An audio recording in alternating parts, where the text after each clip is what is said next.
12 তারিখের প্রস্তুতি গ্রহণ হয়েছে আলহামদুলিল্লাহ।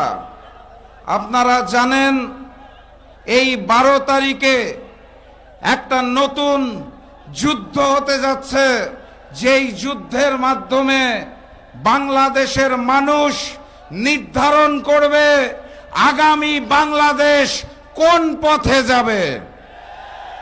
সেই মানবিক বাংলাদেশ গড়ার জন্য ডাক্তার শফিকুর রহমানের নেতৃত্বে আমরা 11টি দল যখন ঐক্যবদ্ধ হয়েছি, যখন এক হয়েছি, তখন প্রতিপক্ষ হিসেবে আমরা দেখতে পেয়েছি ভারতের সামনে দস্তখত করে লন্ডন থেকে আসা এক মুফতির নেতৃত্বে বামপন্থী বিএনপি।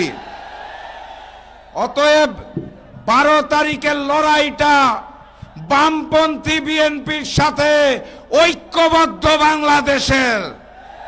এটাই সেই ঐক্যবদ্ধ বাংলাদেশ, আমরাই বাংলাদেশ যারা আগামীতে ডাক্তার শফিকুর রহমানের নেতৃত্বে একটি মানবিক বাংলাদেশ গড়ে তুলব ইনশাআল্লাহ। মানবিকতার একটা উদাহরণ দেখুন।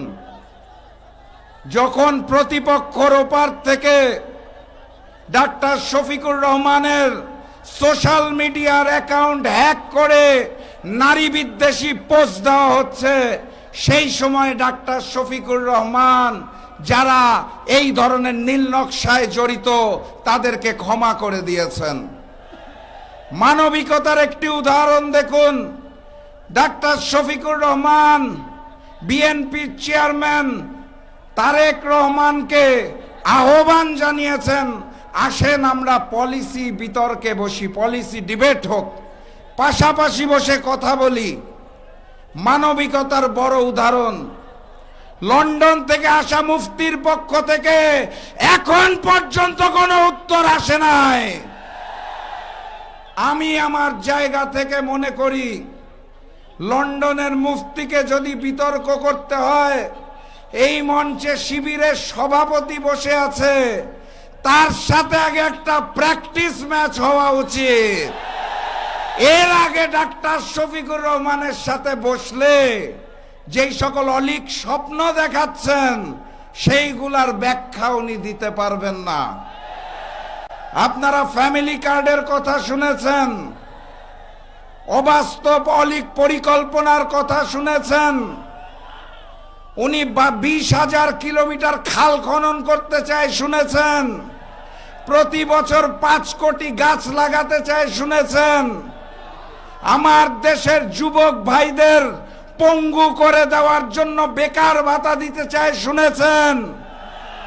বাস্তবতা হচ্ছে 20,000 কিলোমিটার খাল খনন করতে প্রতিদিন যেই পরিমাণ খাল খনন করতে হয়, 5 কোটি প্রতি বছর গাছ লাগানোর জন্য বাংলাদেশে যেই পরিমাণ জায়গার প্রয়োজন হয় সেটা আমাদের নাই। এখন লন্ডনের মুফতি ভারতের মানচিত্র সহ বাংলাদেশের মানচিত্র এক করে পরিকল্পনা দিচ্ছেন কিনা তা আমরা জানি না। কথাবার্তা পরিষ্কার। 12 তারিখ দুর্নীতিবাজ সন্ত্রাসী সংগঠন বিএনপিকে, নব্য ফ্যাসিস্টকে লাল কার্ড দেখাতে হবে। আপনারা প্রস্তুত আছেন? আগামী 12 তারিখ এই নাটোর জেলার 4টি আসন আগামীর প্রধানমন্ত্রী ডাক্তার শফিকুর রহমানকে উপহার দিতে হবে।